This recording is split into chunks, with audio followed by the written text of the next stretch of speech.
Over the years, I have put out literally hundreds of free videos on overcoming retroactive jealousy.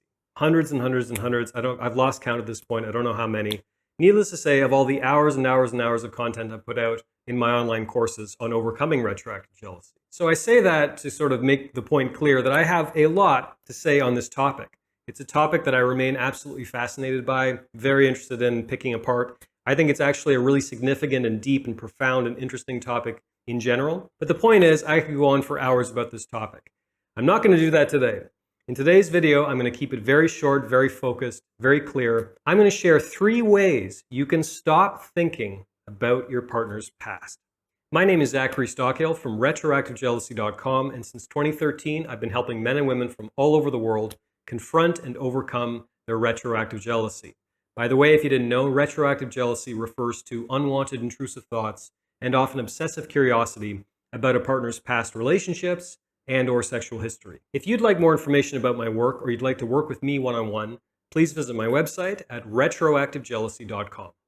The first way you can start overcoming retroactive jealousy, i.e. unwanted intrusive thoughts about your partner's past, is to learn to practice observing your thoughts rather than identifying with your thoughts, rather than reacting to them. Observation gives you power. Observation helps you take the power back. Because when we're struggling with intrusive thoughts, when we're struggling with mental movies about our partner's past, when we're struggling with all these things, it's very tempting and seductive to think that you're a victim of your thoughts. Your brain is reacting in a certain way and it's like, I can't turn it off. I don't know what to do. I have these thoughts and there's nothing I can do about them. And more crucially, these thoughts have the power to disrupt my day.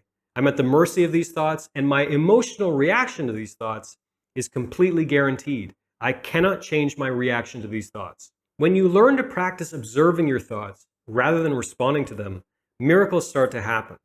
And it takes practice. I want to emphasize, it's not about an overnight cure, an overnight fix, because that doesn't exist, unfortunately, when it comes to this issue. It's about changing your mental habits, changing some of the neural pathways in your brain to produce a more sustained, calm, and peaceful response to these thoughts whenever they come up. Let me illustrate this with a very clear example. Let's say I'm walking down the street and I have an intrusive thought about my girlfriend's past. Let's say I'm picturing her in bed with her ex. Now, in certain situations in my past, we're talking over 10 years ago, a while ago, I would have this thought and I would immediately have an emotional response to the thought. So there's the thought of my girlfriend with her ex, and then there's my response to that thought. You know, this could include things like this dialogue in my head or this monologue in my head. Oh, I'm so sick of feeling this way and I'm just so frustrated and like, Jesus, I can't take it anymore. And what if she prefers her ex to me? And what if I'm not as good looking as him? And what if they had better sex? And you see what I mean? I'm having a highly charged emotional response to that thought, right? Now, many people think that their emotional response to the thought is completely, together with the thought. They're part of the same thing. They are inseparable. There's the thought and then there's my emotional response to the thought. This is a lie. This is a complete lie. Because the thought and your response to it are 2 completely different things. And the good news for you and me and all of us is we can change our response to that thought. So in the same scenario, let's say I'm walking down the street on my way to get a fantastic cup of coffee. I'm feeling good. There's birds singing, all the rest. It's great. And I have this negative thought about my girlfriend with her past partner, right? This negative thought comes out of the blue of her in bed with her ex, right? Okay, so now I'm changing my response to that thought. Right now, instead of reacting to it, I might have a momentary, a bit of tension, like, oh, here's that thought again. But my response can simply be, okay, here's this thought. I see you, Mr. Thought. Okay, you're there. Okay, that's fine. I'm going to continue on with my day. I'm going to turn up the podcast that I'm listening to that's so fascinating.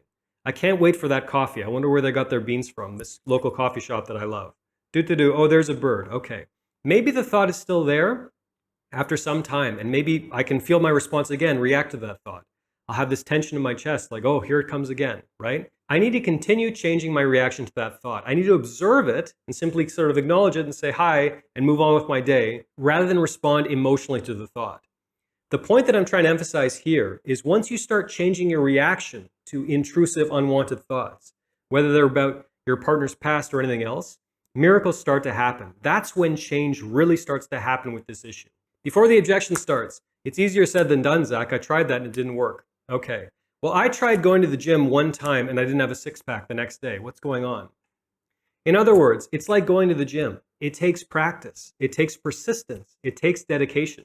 Not a very sexy message in modern era. You know, everyone wants a quick fix and a 5-minute hack and a quick this and all the rest. What I'm interested in is sustainable results. Results that are going to pay off over the long term, rather than, you know, short-term relief, short-term gratification. But by the way, this approach will give you short-term relief. It's not going to solve the problem overnight, but it will give you short-term relief, which will turn into medium-term relief, which will eventually turn into long-term relief. A big topic, I could go on about this for hours, as I already mentioned. But my first point is start practicing observation rather than responding emotionally to your thoughts. What you resist persists. And if you resist the thought and have all this negative sort of feedback to the thought, it's only going to get stronger. And your brain is only going to get the message that this thought is important. I need to devote more time to this because look, Zach's having this emotional response to it. Must mean it's an important thought, which of course, it's not an important thought. Once you start practicing observation, eventually that thought will go away. It takes time, but I'm telling you, this practice, this new habit is 100% worth it. A second way you can stop thinking about your partner's past, related to the first method that I talked about earlier, is start some kind of basic meditation/mindfulness routine. Something. Doesn't have to be my programs. I put out all kinds of guided meditation audio series dealing specifically with retroactive jealousy. If you would like information about my guided meditations, there's a link in the bio. But if you don't like to support me, if you don't want my stuff, that's fine.